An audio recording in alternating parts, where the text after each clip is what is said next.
What if I told you the greatest tragedy in Moria wasn't what you think it was? That 5 years of triumph were crushed by a single arrow, and the monster everyone feared never even showed up. Hey everyone. A vague summons reached us from the Valar themselves, and somehow I found myself sitting here, across from one of the legendary dwarves of Middle-earth. To see the full story of how that happened, click on the video at the top of the page. Tonight, the fire is warm, the shadows are long, and we're gathered here with none other than Balin himself, son of Fundin, Lord of Khazad-dûm. He's going to tell us his side of the story, why he went back to Moria, knowing full well what might be waiting in the dark. Alright, Balin, the floor is yours. Thank you, lad. Now then, perhaps you don't remember my name right away, but you'll remember the scene, won't you? That dim tomb inside Moria, young Gimli weeping over his cousin's grave. That tomb was mine. I, Balin, at your service. The same dwarf you saw throughout Bilbo's journey with Thorin Oakenshield's company, marching to reclaim Erebor from that wretched dragon Smaug. But tonight, we're here to answer one question, aren't we? Why did I go to Moria, even knowing the Balrog might still be there? What did I hope to achieve? And how did it all unfold? Let me tell you. First things first. Most of you likely know this already, but just so we're clear, Moria and Khazad-dûm, they're the same place. Different names, same halls. Now, with that settled, before anything else, we need to confirm something. Did I actually know that a Balrog was in Moria?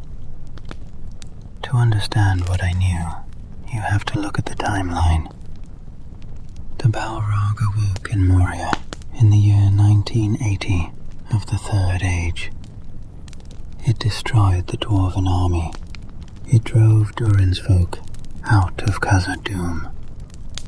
Over 8 centuries later, Thror, Thorin's grandfather, old, desperate, and nostalgic, he went to Moria with only one companion. When he entered, he was killed by the orc Azog, who decapitated him and desecrated his body.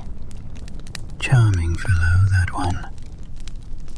That act of dishonor triggered a war between the dwarves and the orcs that lasted about 6 years, ending with the Battle of Azanalbizar, right before the gates of Moria, where Dane Ironfoot killed Azog. In the movies, it's Thorin who kills Azog, but in truth, it's different. The orc dies much earlier, slain by Dane, that red-bearded dwarf from the films. In the true account, it's Azog's son, Bolg, who later leads the orcs in the Battle of the 5 Armies. But what matters to us here is this. After Dane killed Azog, he looked through the gates of Moria, and to his horror and dismay, he saw the Balrog staring back at him. Here's the detail that changes everything. I was present at that battle. I heard Dane's report with my own ears. As it's written, we will not enter Khazad-dûm. You will not enter Khazad-dûm. Only I have looked through the shadow of the gate. Beyond the shadow, it waits for you still. Durin's bane.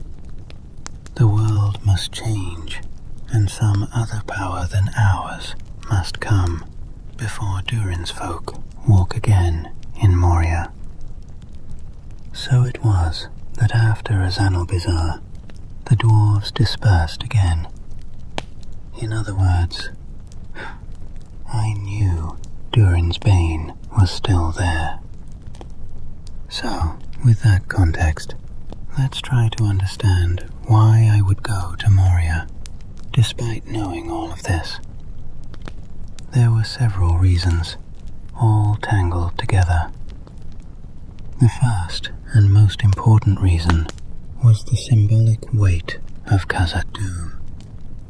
This was the first dwarven kingdom in history, founded before the sun and moon by none other than Durin the Deathless himself, created directly by the Valar Aule.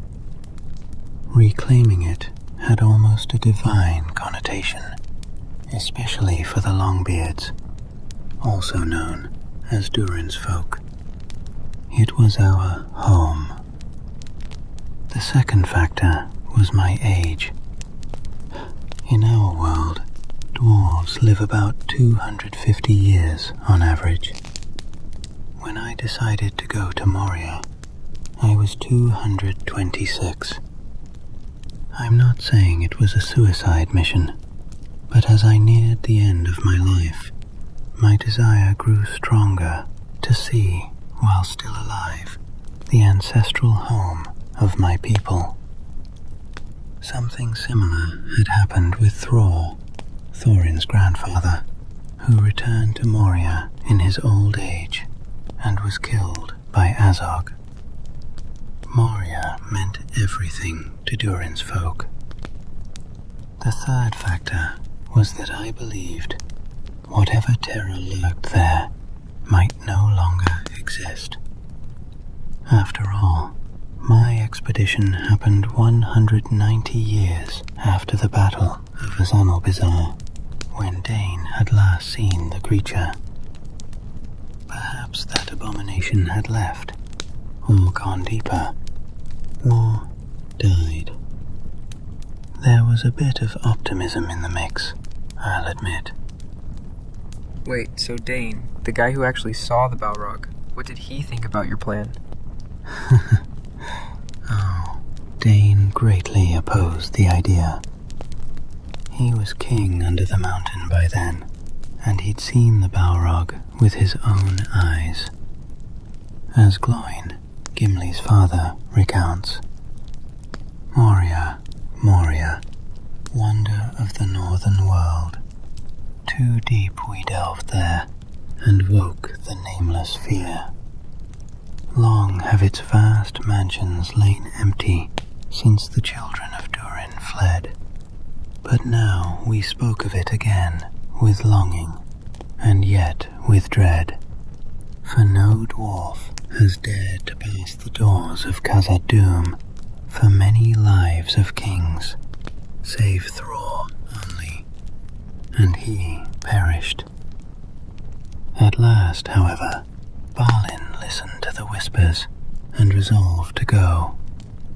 And though Dane did not give leave willingly, he took with him Ori and Oin, and many of our folk, and they went away south.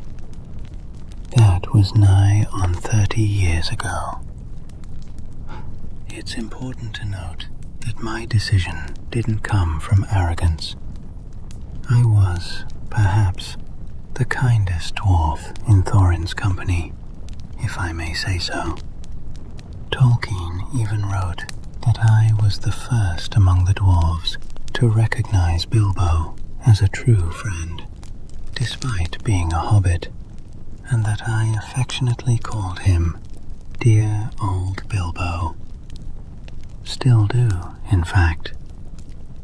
7 years after the fall of Smaug and the reconquest of Erebor, I travelled with Gandalf to visit Bilbo in the Shire in the year 2949 of the Third Age.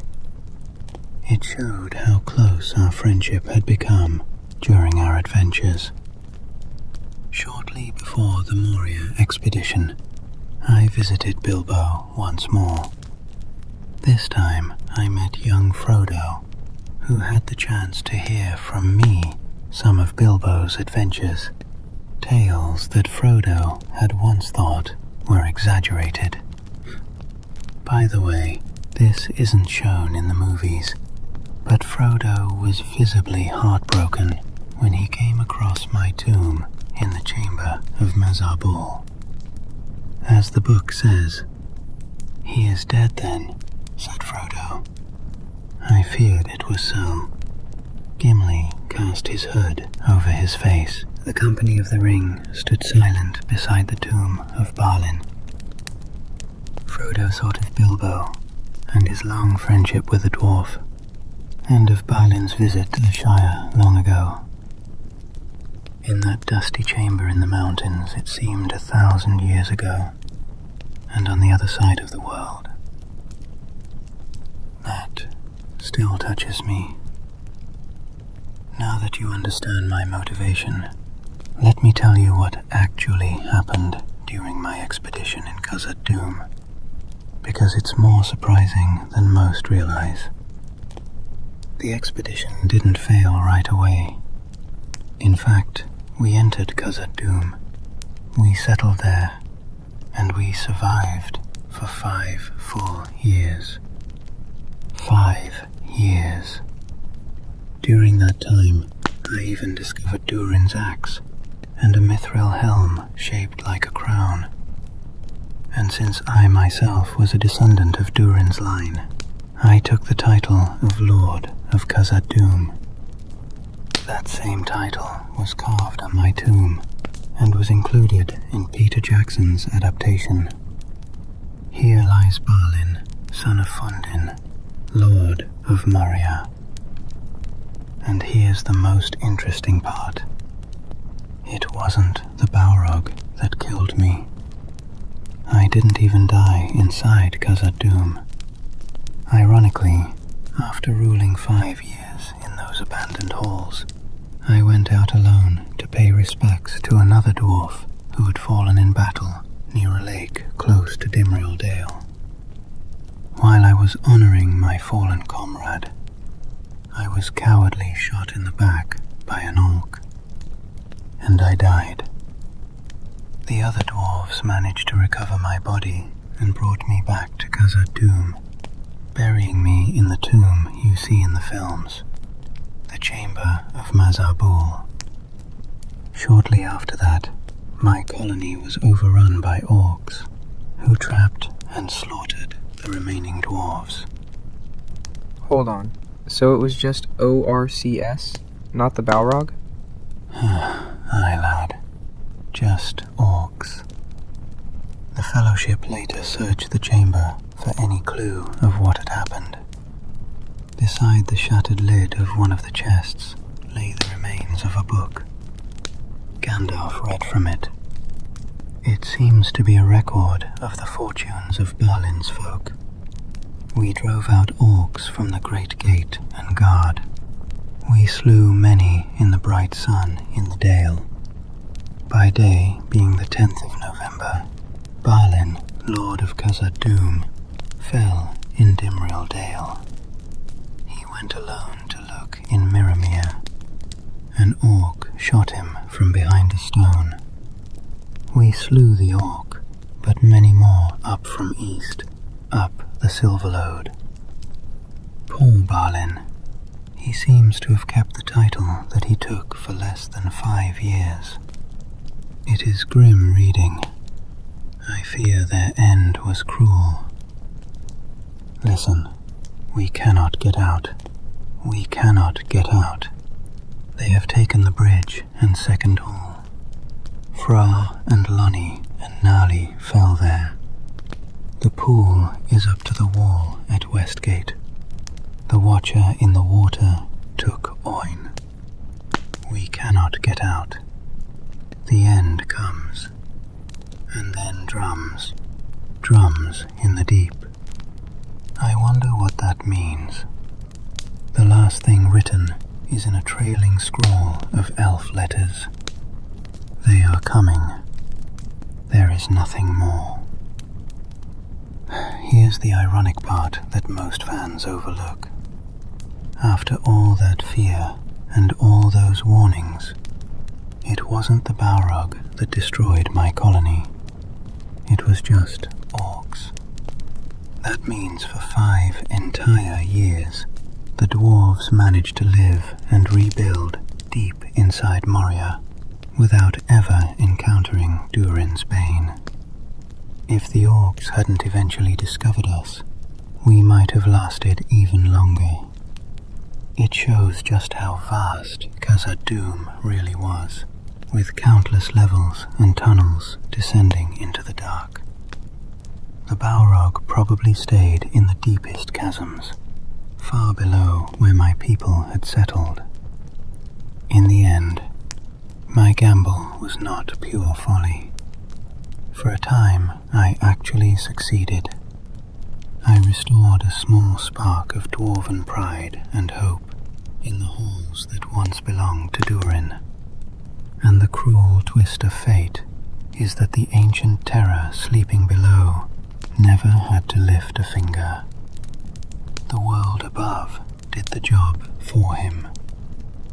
My story is the perfect reminder that in Middle-earth, courage and optimism and tragedy often walk hand in hand. Wow. So there you have it. Balin didn't die to the Balrog. He didn't fall in some epic confrontation with Durin's bane. He was shot in the back by an orc while honoring a fallen friend. And for 5 years, he and his people actually lived in Moria, reclaiming what was theirs, until the orcs came and ended it all. It's a reminder that sometimes the monsters we fear aren't the ones that destroy us. Sometimes it's the smaller, crueler things we overlook. If you enjoyed this fireside story, please hit that like button, leave a comment with your thoughts, and subscribe for more tales from Middle-earth. And remember, courage doesn't always mean victory, but it always means something. Take care, and see you in the next one.